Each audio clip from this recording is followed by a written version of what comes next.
Bom dia, boa tarde, boa noite para todos vocês, nossos caríssimos, queridos alunos do Eu Quero Passar.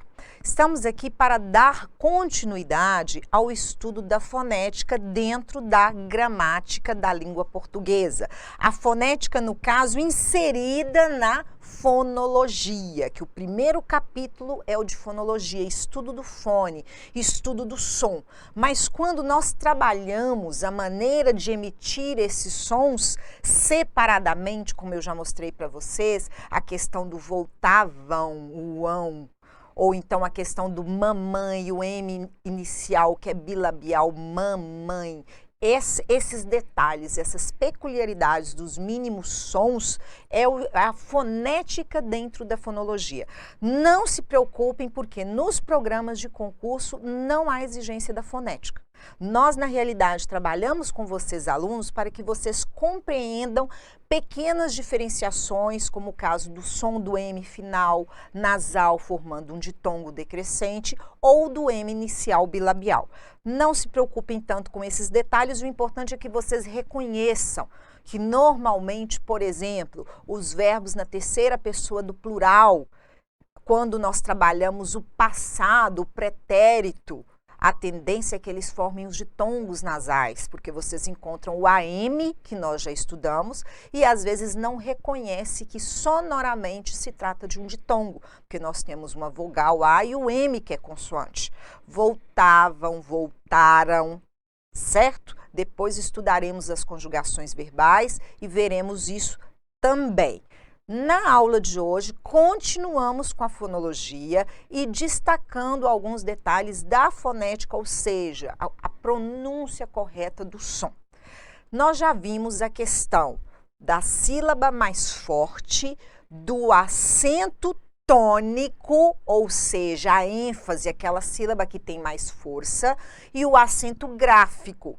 Lembrem-se, a sílaba com acento gráfico tem um acento tônico, mas não é toda sílaba com acento tônico que terá um acento gráfico. Já vimos, já estudamos isso aí. A tonicidade pode acontecer nas palavras de uma sílaba, que podem ser monossílabos átonos, mais fracos, dependentes de outras palavras dentro da oração, assim como nós temos a questão do monossílabo tônico, aquele que tem uma força maior e é independente das demais palavras dentro da oração.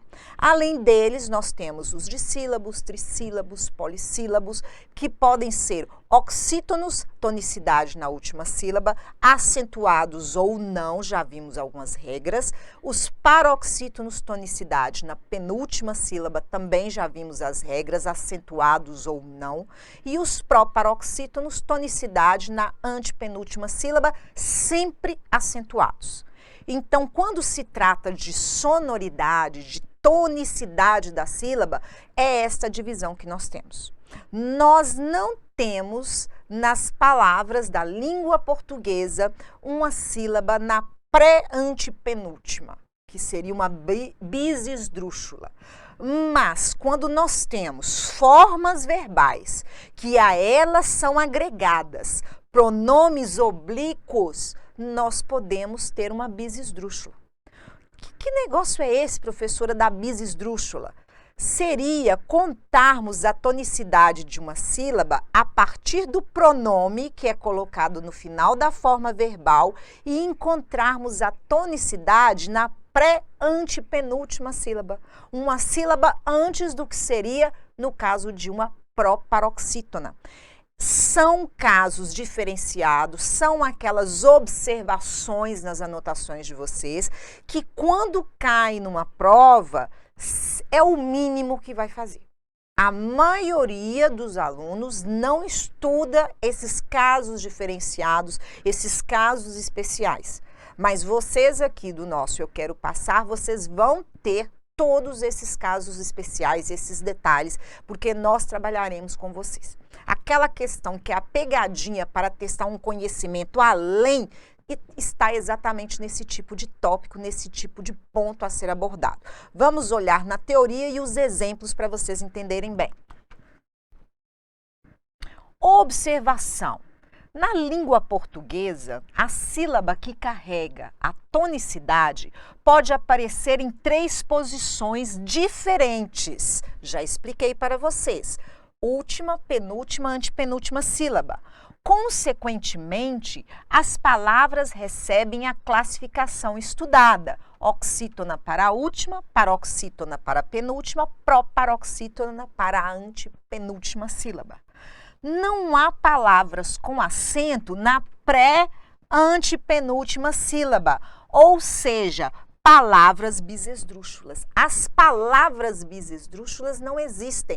Como que existirá uma tonicidade em uma bisesdrúxula? Somente algumas formas verbais seguidas de pronome oblíquo são bisesdrúxulas. Além de formas verbais com pronome, uma palavra isolada sem o pronome não existe como bisesdrúxula na língua portuguesa. Olhe bem nossos exemplos.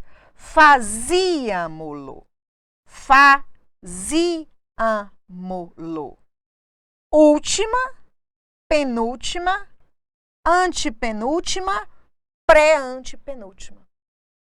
Nós temos aqui o acento na pré-antepenúltima por considerarmos o pronome oblíquo como última sílaba. Porque se nós retirarmos fazíamos e trouxermos de volta a letra S na conjugação correta do tempo verbal e modo, aí fazíamos, não temos mais o lo como última sílaba, mas como verbo seguido de pronome, fazíamo-lo, eu tenho uma bisesdrúxula. Outro exemplo, amávamo-la. Amávamo-la. Última, penúltima, antepenúltima, pré-antepenúltima. Portanto, a ocorrência de bisesdrúxulas tem que ser nas formas verbais seguidas de pronomes oblíquos. Nas palavras sem ser, neste caso, não existe bisesdrúxula na língua portuguesa. Certinho? Uma observação de grande importância e um ponto garantido no caso de cair na sua prova do seu concurso. Vamos seguir adiante? Olhe bem, a separação silábica.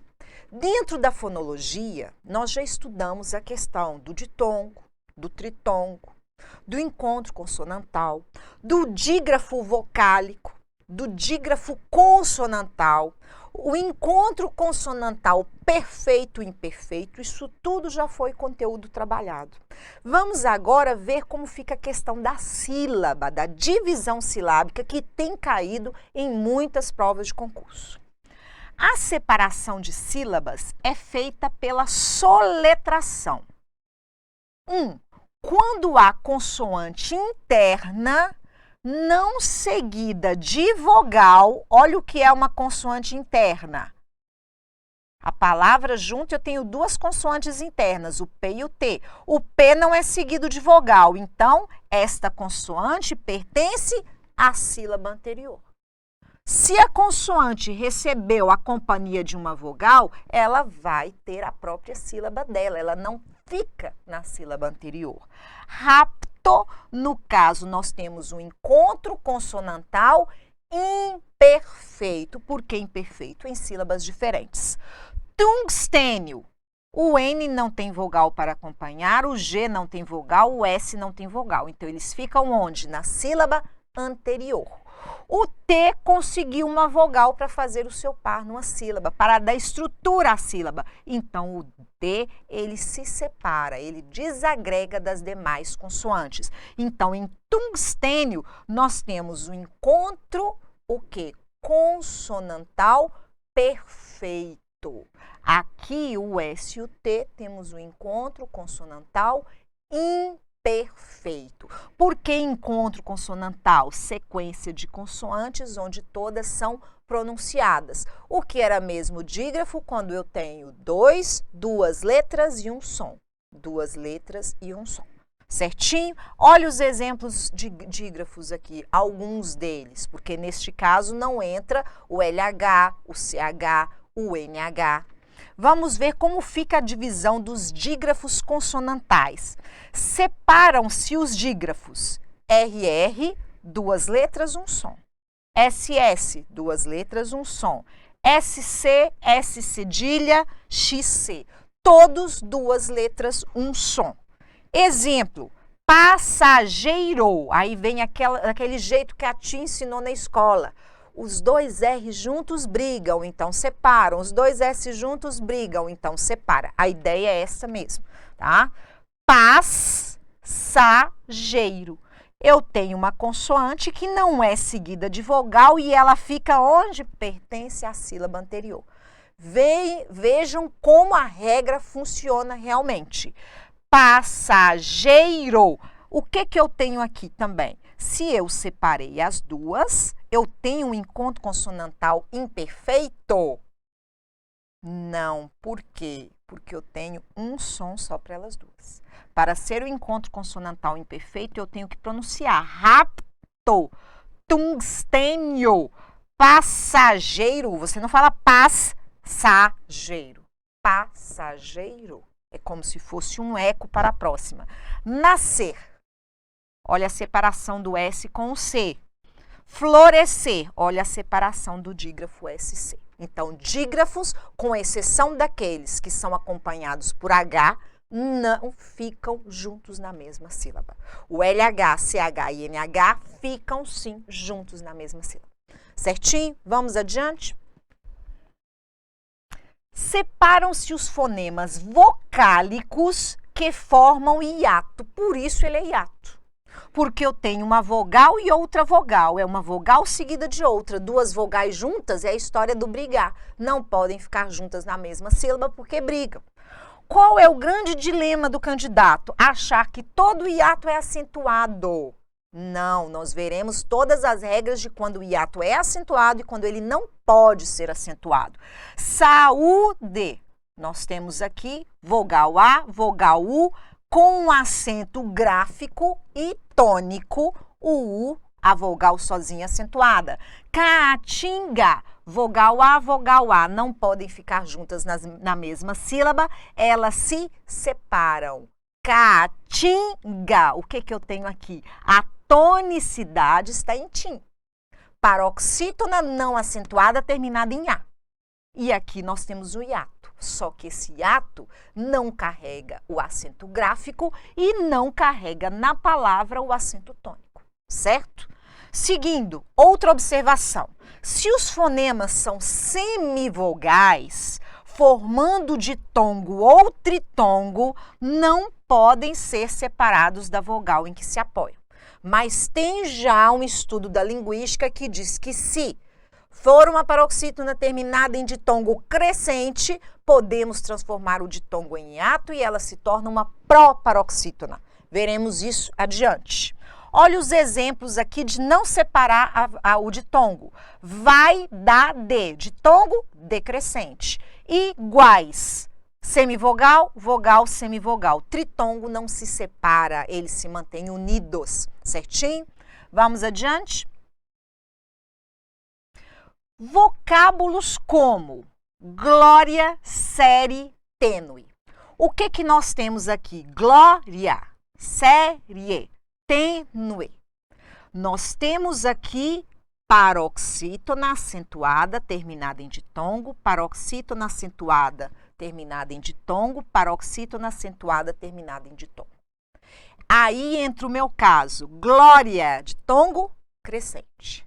Série, ditongo, crescente. Tênue, ditongo, crescente. Eles estão vindo e apresentando essas palavras como glória, série, tênue. Se eu divido em 3 sílabas e essa palavra se torna trissílaba, olhe bem, última, penúltima, antepenúltima, eu passo a ter um hiato e uma proparoxítona. Professora, que loucura, eu passei a vida inteira aprendendo que é paroxítona terminada em ditongo. Quem inventou isso? Os estudiosos da linguística, da fonologia, juntamente com a fonética, certo? Olhem bem como fica aqui a explicação. Classificam-se como ditongos e como hiatos. Como ditongos são palavras paroxítonas, como hiatos são palavras proparoxítonas. a maioria dos gramaticistas prefere classificá-los como paroxítona terminada em ditongo. Certinho? Se é novidade para vocês, espero que tenham entendido plenamente. Se não era novidade, simplesmente uma fixação e uma revisão. Por hoje é só. Bons estudos e até a próxima.